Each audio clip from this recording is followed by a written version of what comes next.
Umar ibn தர் என்று சொல்லக்கூடிய அந்த அறிஞர் அவரது மகன் அடக்கிறார்.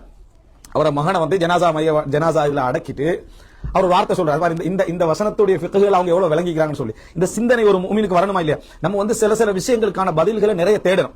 ஈமான் சார்ந்த விஷயங்கள் இருக்குது, நமது உள்ளத்தை அதாவது ஈமானோடு டச் பண்ணக்கூடிய விஷயங்களுக்கு என்ன பதிலா இருக்கும், இதுக்கு அல்லாஹ் ரசூல் எதுவும் பேசியிருப்பாங்களா என்ன நம்ம அதுல உண்டுதான். அவர் அந்த இடத்துல இருந்து பிரியிற நேரத்தில் இந்த கேள்வி அவருக்கு வருது. இந்த கேள்வி என்ன அவருக்கு வருது, அவருடைய பிள்ளை விட்டு தான் போறாரு.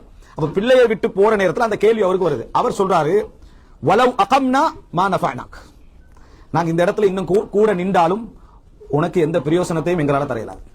ஒரு வார்த்தை சொல்றாரு, எப்படி வலவ் அகம்னா மா நஃபஅனாக், நான் இந்த இடத்துல இன்னும் கொஞ்சம் கூட நின்றாலும் உங்களுக்கு எந்த பிரயோசனத்தை எனக்கு என்ன செய்யலாம் தர முடியாது. வெறுமனே நிக்கிற தால என்ன செய்யலாது, அதாவது துவா கேட்க வேண்டிய அளவுக்கு துவா கேட்கலாம், அவருக்காக நாங்க பாவ மன்னிப்பு கேட்க வேண்டிய அளவுக்கு பாவ மன்னிப்பு கேட்கலாம். ஆனா அந்த இபாதத்துக்காகவோ அந்த துவாவுக்காக அந்த வார்த்தையை சொல்ல வாய்ப்பு இல்லையே. அது எவ்வளவு நேரம் என்று கேட்டாலும் என்ன பிரயோசனம் அளித்துக் கொண்டே இருக்கும்.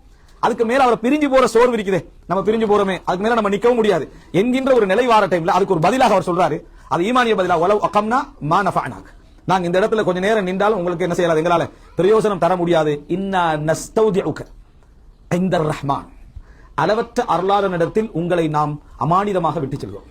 என்ன வார்த்தை, இன்னா நஸ்தௌதிஉக இன்தர் ரஹ்மான், அதாவது அளவற்ற அருளாளனுடைய அந்த கருணையில் உங்களை நாம் விட்டு செல்கிறோம் என்று சொல்லி அந்த எதிர்பார்ப்பை என்ன செய்யறாரு, அவர் அந்த வார்த்தையை சொன்னார் அப்படின்றத நம்ம என்ன செய்யறோம் பார்க்கிறோம். இது ஒரு முக்கியமான ஒரு அம்சம்.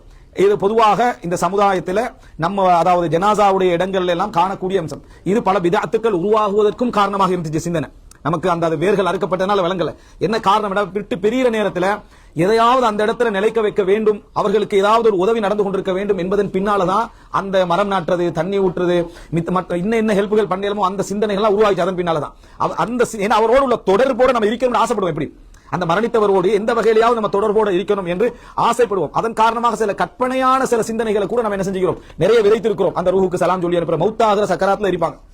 இன்னும் நிறைய மக்கள் அந்த நம்பிக்கை இருக்குது. அவருக்கு என்ன சொல்லிக் கொடுக்கணும், லா இலாஹ இல்லல்லாஹ் கலிமா சொல்லிக் கொடுக்கணும். அவருக்கு சொல்லிக் கொடுப்பாங்க, போனா சலாம் சொல்லுங்க. யாருக்கு, ஏற்கனவே போனவருக்கு என்ன செய்ய சலாம் சொல்லுங்க என்று சொல்லிக் கொடுக்கக்கூடியவங்க இருக்கிறாங்க.